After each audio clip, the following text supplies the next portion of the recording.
La vida, ya sabes, a veces es extraña. Uno cree conocer a la gente, sobre todo a quienes viven bajo el mismo techo, que comparten la misma sangre. Pero la verdad es que, a veces, las mayores sombras se esconden en los lugares más claros. Vi esto suceder con Ana, una compañera que trabaja conmigo en la cafetería aquí en nuestra gran ciudad. Es de esas personas que te miran a los ojos y transmiten una fuerza que ni imaginas de dónde viene, hasta que conoces su historia. Y la historia de Ana, bueno, es de esas que te hacen cuestionar todo lo que creías saber sobre familia y amor. Si te gustan estas historias, te pido que te suscribas al canal. Nos ayudará mucho. Ana siempre me contaba que su infancia fue un ensayo constante para la vida adulta, un escenario donde siempre fue la secundaria. Enrique, el hermano mayor, era la estrella.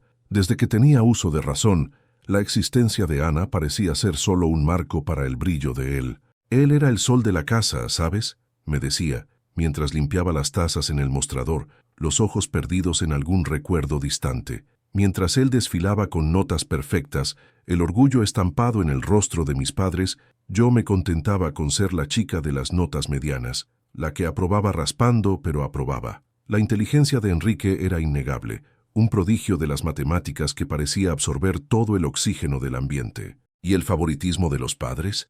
Ese era un abismo tan profundo que Ana me confesaba que a veces sentía que se estaba cayendo, sin fin. Recuerdo que me contaba sobre el cumpleaños número 18 de Enrique. Sus padres, explotando de orgullo, regalaron al chico un coche nuevo, reluciente. Un coche de verdad, de esos que solo ves en las películas. Yo me quedé allí, mirando ese brillo, la sonrisa de ellos, y pensé, esto es. Así es como ellos ven el éxito. Ana me confió con un nudo en la garganta. ¿Y yo?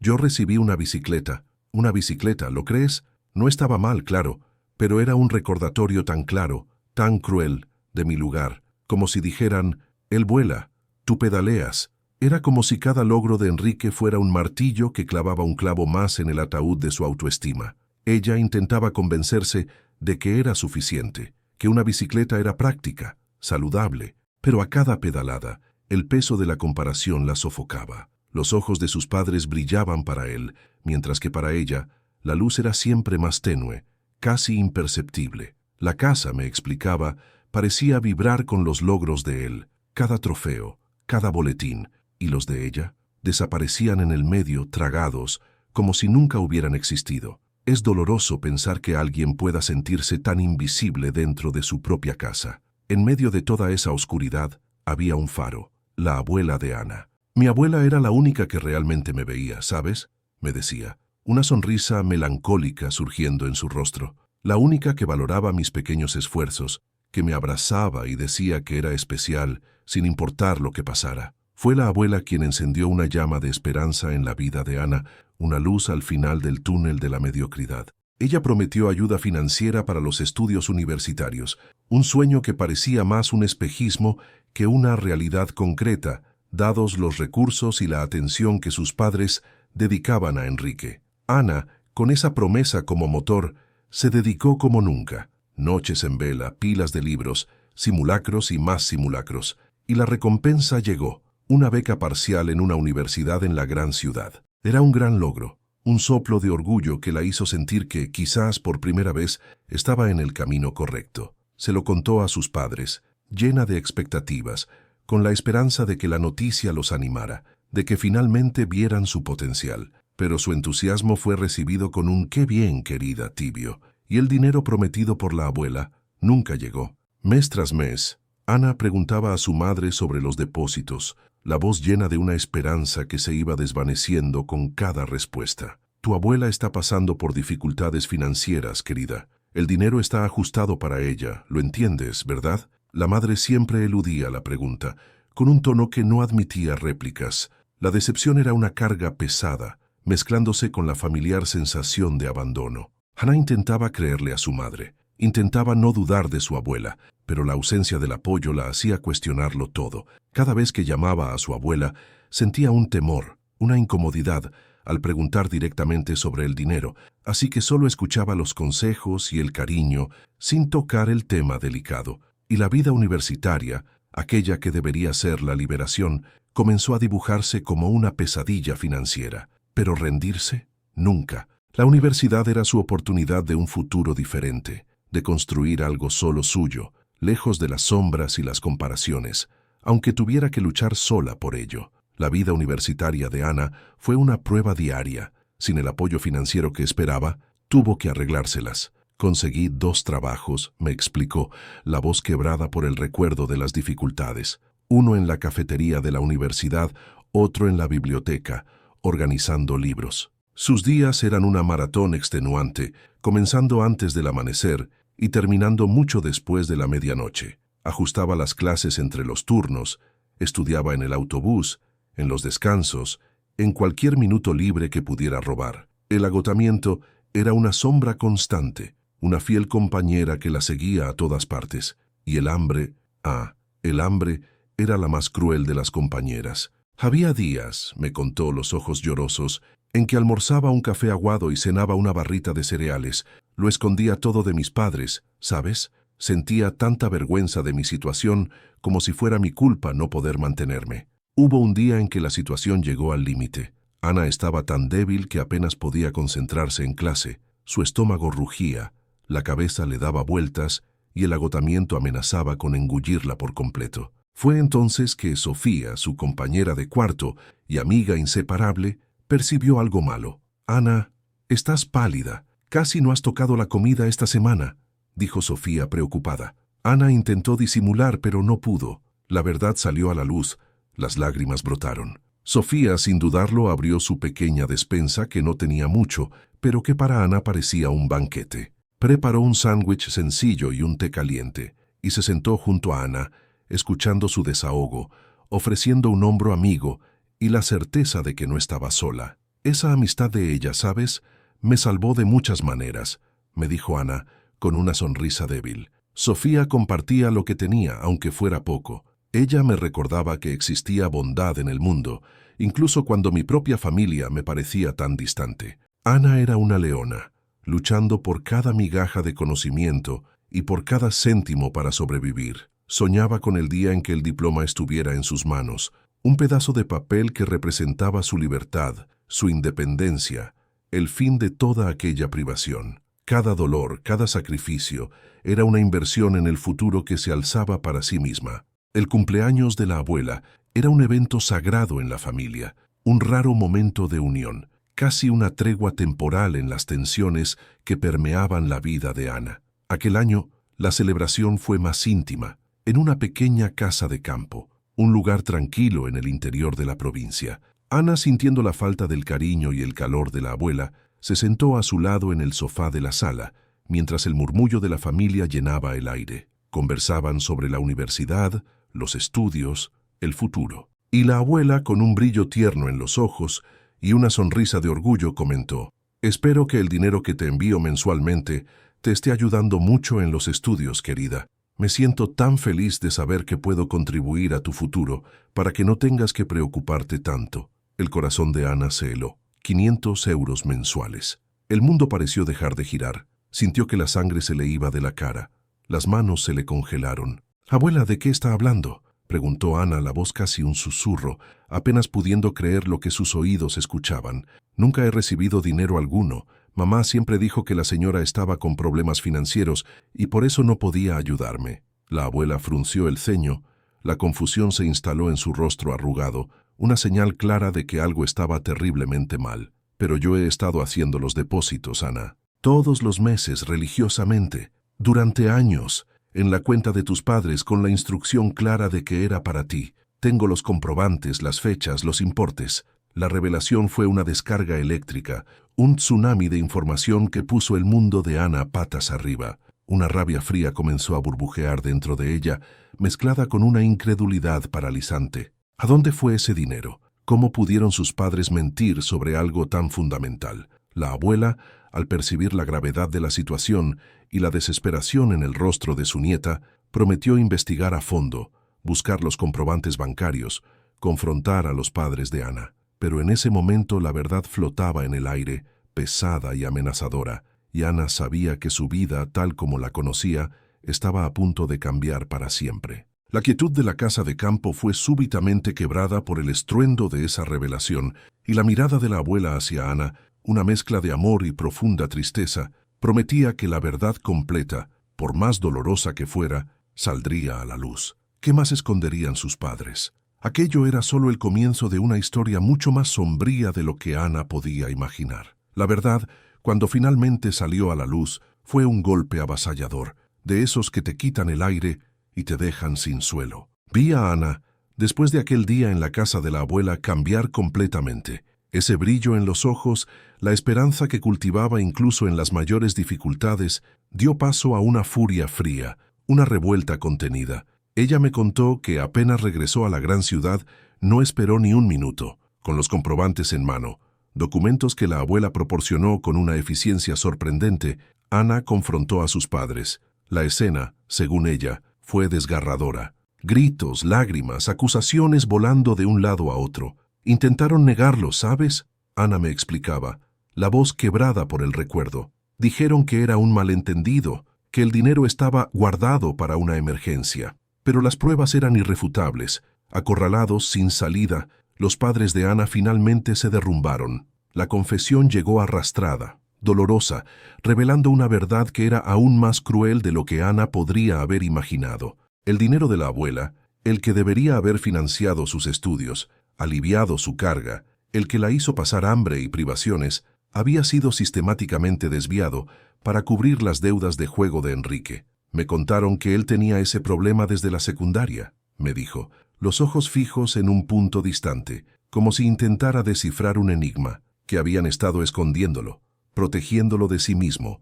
El choque fue inmenso, no solo por el robo descarado, por la traición de su confianza, sino por el descubrimiento de una faceta tan sombría de su hermano, el genio que todos idolatraban.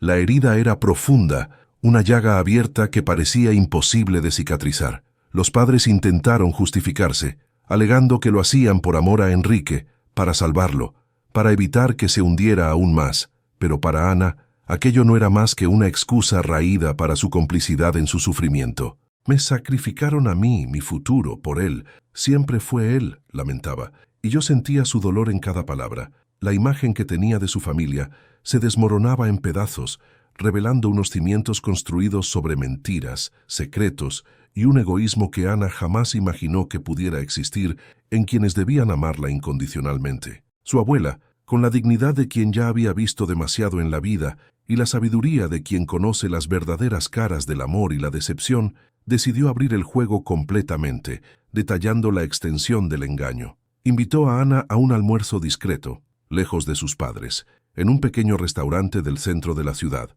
un lugar con mesas de madera y un ambiente acogedor que contrastaba con la frialdad de la situación. «Nunca pagué directamente tus estudios, Ana», comenzó la abuela, la voz quebrada por la pena y la tristeza por haber sido engañada también. «Confié el dinero a tus padres, segura de que harían lo correcto, que cuidarían de tu futuro como yo lo haría». Ana sujetaba la mano de su abuela bajo la mesa, sintiendo la fuerza y el dolor de aquella mujer. La abuela entonces sacó algunos documentos de su bolso, extractos bancarios, comprobantes de transferencia. «De los 100 euros que aparté para tu educación, querida», continuó, la voz casi un susurro, 60.000 euros fueron desviados. Ana sintió un nudo en la garganta. Sus ojos se llenaron de lágrimas al pensar en todas las dificultades, en las noches sin dormir, en el hambre, en las veces que Sofía la ayudó, mientras todo ese dinero, su dinero, estaba siendo usado para cubrir un vicio ajeno. Con cada palabra de la abuela, el peso de la traición se intensificaba, una montaña de injusticia que se erguía ante ella. Pero lo peor aún estaba por venir, y la abuela, visiblemente afectada, tomó un sorbo de agua antes de continuar. «Y Enrique», prosiguió, mirando a Ana con una compasión profunda, «nunca estuvo en la universidad». Ana sintió que el suelo se hundía bajo sus pies. Esas palabras resonaban en su mente, repitiéndose sin cesar. El genio de las matemáticas, el hijo que sus padres decían orgullosamente que estaba cursando una de las mejores universidades del país, no era más que una fachada. Los 80.000 euros que di para su formación, para el futuro que ellos pintaron tan colorido, más sus 500 euros mensuales, todo fue usado para cubrir las deudas de juego, para esconder su problema. La voz de la abuela se convirtió en un lamento. Creía que él estaba estudiando, construyendo un futuro brillante, pero solo se estaba hundiendo cada vez más, y sus padres, en vez de ayudarlo de verdad, solo estaban cavando un hoyo más profundo para todos. El favoritismo de los padres se había transformado en una ceguera peligrosa, en una connivencia que destruyó la vida de un hijo y robó el futuro de la otra. Ana sintió una mezcla avasallante de rabia, tristeza y una profunda sensación de vacío. Toda su vida se había sentido insignificante, mientras Enrique era idolatrado. Ahora descubría que esa adoración ciega lo había llevado a un abismo, y que, en el proceso, ella misma había sido sacrificada en un altar de mentiras. La abuela, con lágrimas en los ojos, tomó la mano de Ana con fuerza, prometiéndole que las cosas serían diferentes a partir de ese momento. Esa promesa, un hilo de esperanza en medio del caos, sería el punto de inflexión en la vida de Ana. A partir de ese almuerzo con la abuela, la vida de Ana tomó un nuevo rumbo. La abuela, una mujer de fibra y palabra, no dudó en tomar una decisión drástica, pero necesaria. «A partir de hoy, Ana», dijo la abuela, con una firmeza que Ana nunca había visto, «transferiré 2.000 euros mensuales directamente a tu cuenta, sin intermediarios, sin excusas». Este cambio fue un parteaguas, un giro de 180 grados en la vida de Ana. Por primera vez, pudo respirar financieramente. El peso gigantesco que llevaba sobre sus hombros desde el comienzo de la universidad, esa constante preocupación por el próximo alquiler, la próxima comida, finalmente desapareció. Era como si de repente pudiera respirar hondo de nuevo, me contó, la voz llena de un alivio palpable. Con la seguridad de los depósitos de la abuela, Ana pudo dejar uno de sus trabajos. Ese turno agotador en la biblioteca fue cambiado por horas de sueño preciosas y, más importante, por tiempo para dedicarse a sus estudios. Su salud, que estaba afectada por la privación y el estrés, mejoró visiblemente. Las ojeras profundas comenzaron a aclararse, la sonrisa volvió a sus labios, aunque de forma contenida, y sus notas, se dispararon, reflejando no solo su esfuerzo, sino también la tranquilidad y la paz mental que finalmente encontró. Pudo finalmente comprar los libros que necesitaba sin preocuparse por el precio, participar en grupos de estudio, ir a conferencias e incluso darse el lujo de una comida decente de vez en cuando sin el miedo al hambre. La abuela no solo la ayudó financieramente, sino que también la fortaleció emocionalmente, reafirmando su valor y potencial, cosas que sus padres nunca habían hecho. Era como si, por primera vez, Ana estuviera recibiendo el amor y el apoyo incondicional que siempre mereció, pero que le fueron negados durante tanto tiempo. La relación con la abuela se profundizó, convirtiéndose en un refugio, una fuente inagotable de sabiduría e inspiración. Ana comenzó a verse con otros ojos, a entender que su valor no estaba definido por la atención de sus padres o por los logros de su hermano. Ella era capaz, inteligente y sobre todo merecedora de una vida digna y feliz. La historia de Ana, que yo veía florecer día a día en la cafetería, tuvo un capítulo más que me dejó sin palabras.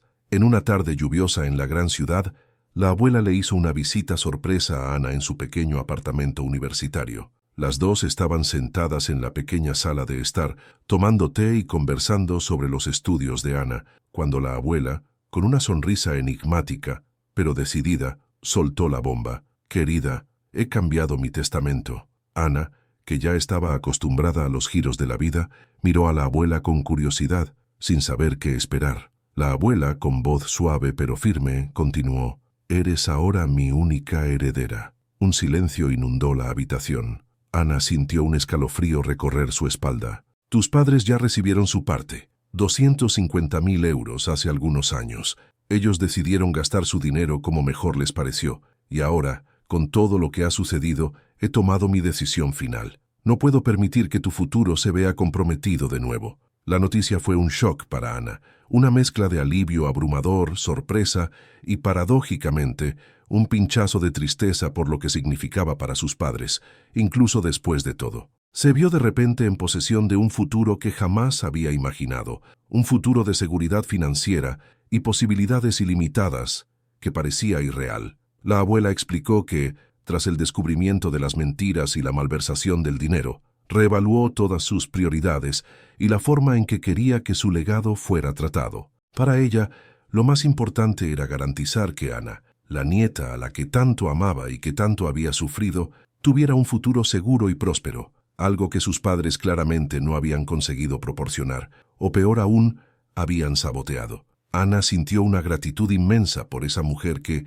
en medio de tantas decepciones familiares, era la personificación del amor incondicional y la justicia. Pero junto con la gratitud llegó una creciente responsabilidad. Sabía que aquel regalo de la abuela no era solo dinero, era una oportunidad, una posibilidad de empezar de cero, de construir la vida que siempre había soñado, sin las ataduras del pasado. ¿Qué haría Ana con esta nueva libertad y esta nueva responsabilidad? El futuro por primera vez parecía infinitamente abierto. La noticia del cambio en el testamento de la abuela, como era de esperar, llegó a oídos de los padres de Ana como una bomba, desencadenando una tormenta de desesperación, rabia y, sobre todo, un profundo egoísmo. Fueron al apartamento de Ana, en la gran ciudad, con la expresión trastornada, los ojos llorosos, pero no de remordimiento por sus acciones, sino de desesperación por la pérdida de lo que consideraban suyo. «Ana, necesitas hablar con tu abuela»,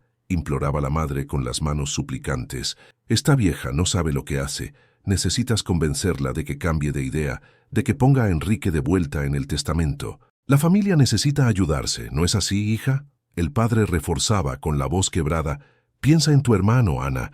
Él necesita ayuda. ¿Qué será de él sin el dinero de la abuela?». Pero Ana, fortalecida por las experiencias pasadas, por la claridad que la abuela le había brindado y por la nueva autoconfianza que estaba construyendo, no cedió. Podía ver, en la forma en que contaba esta parte de la historia, la fuerza que irradiaba de ella. Con una valentía que apenas sabía que poseía, Ana los confrontó. Las palabras salieron de su boca con una calma sorprendente, pero cargadas de todo el dolor y la rabia acumulados a lo largo de los años. ¿Quieren que le mienta a mi abuela? ¿Que manipule a la única persona que realmente se preocupó por mí? ¿La única que me ayudó cuando pasaba hambre y ustedes estaban gastando mi dinero en la adicción de Enrique?», preguntó, la voz quebrada por la emoción, pero firme como una roca. «Ustedes robaron mi futuro una vez, robaron mi dignidad, mi confianza. No voy a permitir que roben la de ella también. Y no voy a mentir por ustedes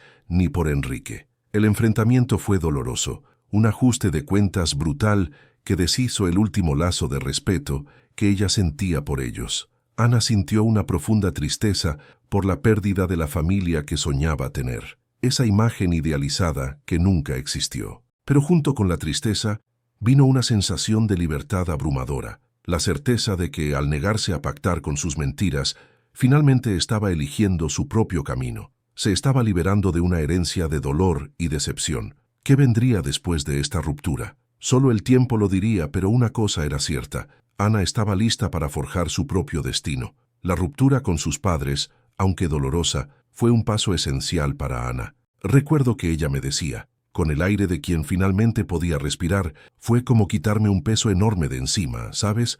Un dolor que ni siquiera sabía que llevaba». A partir de ese día, canalizó toda su energía y enfoque en los estudios, y yo veía cuánto la transformaba. Se volvió incansable, pero de una manera sana, apasionada por lo que hacía. Sus notas, que ya habían mejorado mucho, ahora eran consistentemente impecables. Ya no se trataba de demostrarle algo a alguien, sino de la satisfacción de aprender, de profundizar en algo que realmente amaba. Continuó trabajando en la cafetería, incluso sin la necesidad financiera urgente. «Es bueno para mantener los pies en la tierra», me explicaba mientras pasaba un paño por el mostrador. «Y me gusta la gente, la rutina, me recuerda de dónde vengo». La verdad es que en la cafetería, Ana encontraba una comunidad, un lugar donde era valorada por su esfuerzo y su bondad, no por su nota o por lo que podía dar. Su talento y dedicación, tanto en la universidad como en el trabajo, no pasaron desapercibidos. Los profesores del departamento de investigación la notaron, y no tardó mucho en ser invitada a ser asistente de investigación. Era un paso gigante, un reconocimiento formal de su inteligencia y potencial, algo que nunca imaginó alcanzar. Me contó con una amplia sonrisa que sentía como si estuviera abriendo sus propias puertas, construyendo su propio castillo, ladrillo a ladrillo. Mientras Ana florecía, la realidad de sus padres y de Enrique se desintegraba. Las deudas de juego, alimentadas por años de omisión y mentiras, se volvieron insostenibles. Recuerdo a Ana contándome, con un tono de resignación, que sus padres se vieron obligados a vender la casa familiar, ese lugar que un día fue el escenario de sus mayores tristezas e invisibilidades. Fue el último vestigio de aquella vida, ¿sabes?, comentó. Aquel lugar que yo veía como la prisión de mi favoritismo, ahora era solo un recuerdo lejano. La venta de la casa fue un golpe duro para sus padres, un símbolo de la pérdida de control y de las consecuencias de sus elecciones. Se mudaron a un apartamento pequeño, en un barrio más alejado, y Ana me confesó que la comunicación entre ellos se volvió casi inexistente, limitada a breves y protocolarias conversaciones. En cuanto a Enrique, el genio de las matemáticas, que nunca llegó a la universidad, tocó fondo. La presión de las deudas, la exposición de sus mentiras y la pérdida del apoyo financiero que lo mantenía a flote, lo empujaron a un lugar donde no tuvo más remedio que enfrentarse a sus demonios. Finalmente buscó ayuda y fue internado en una clínica de rehabilitación en un pequeño pueblo del interior de la provincia, lejos del bullicio de la gran ciudad. Fue un proceso largo y doloroso, me dijo Ana. Meses después de su internación, Ana recibió una llamada. Era Enrique. Su voz, antes tan llena de arrogancia y disimulo, ahora sonaba débil, quebrada, pero genuina. Ana, lo siento mucho, dijo, y Ana podía oír el llanto contenido del otro lado de la línea. Lo siento mucho por todo, por haber robado tu futuro, por haber sido tan egoísta, por haber causado tanto dolor. Ana escuchó en silencio, sin rabia, sin juicio, solo con una profunda sensación de cansancio. No respondió inmediatamente, pero la vieja herida comenzó a dar paso a una comprensión, quizás a un atisbo de perdón. Entendió que él también era una víctima, de sus propias elecciones y de la ceguera de sus padres. La disculpa de Enrique fue un punto final en un capítulo largo y doloroso de la vida de Ana. No es que eso borrara las cicatrices, pero ofrecía la posibilidad de un nuevo comienzo, aunque distante. En ese momento, sentada en su nuevo escritorio en el departamento de investigación, rodeada de libros y artículos, con un libro abierto y una sonrisa tranquila en el rostro, Ana me confesó que sentía una paz que nunca antes había experimentado. Ya no estaba luchando contra fantasmas del pasado ni intentando probar su valía a nadie. Su vida era suya, construida con su propio esfuerzo, su resiliencia y el amor incondicional de su abuela. Se convirtió en una referencia en el departamento, un ejemplo de dedicación e inteligencia. Viajó a congresos, publicó artículos y su carrera académica despegó de una forma que superaba con creces las expectativas que sus padres un día tuvieron para Enrique. El dinero de su abuela, cuidadosamente administrado, le proporcionó la seguridad para enfocarse en sus sueños, sin las preocupaciones financieras que un día la atormentaron. Ana no se hizo rica de la noche a la mañana, pero era próspera en su libertad, en sus elecciones y en la certeza de que estaba en el camino correcto. Aprendió que la verdadera herencia no era el dinero, sino la capacidad de levantarse, de perdonar, si no a los demás, a sí misma, y de construir un futuro auténtico. La historia de Ana me hace pensar que a veces las mayores bendiciones vienen disfrazadas de desafíos y que el amor más puro puede surgir de donde menos lo esperamos. ¿Qué piensas? ¿Se reconectará algún día su familia de verdad o el camino de Ana será recorrido sola, pero libre?